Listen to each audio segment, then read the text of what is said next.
hadith in Sahih Muslim, our Prophet ﷺ said, the rich person, al-ghani, is not the one who has a lot of possessions. We would say the one who has a big bank account. The rich person is the one whose heart is content.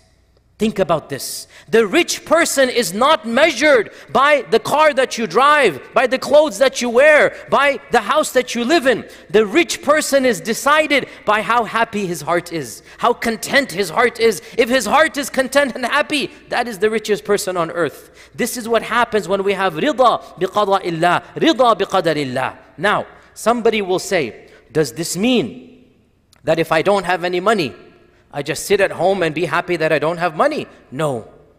This is not what rida means.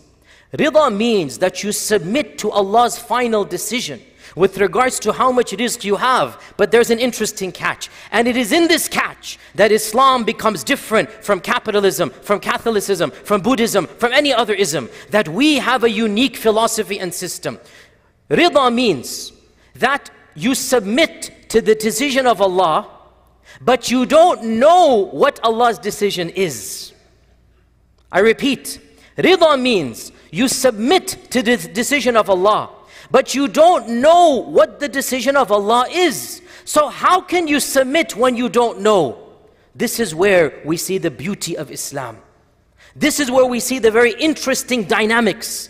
The system of Islam has internal checks and balances to make sure that your greed does not consume you, to make sure that your desire for this dunya does not corrupt you. This is where checks and balances are put in.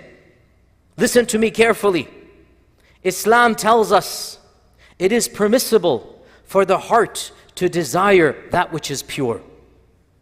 But the iman and the brain must keep it in check, that if you don't get it, then you are content that you don't have it.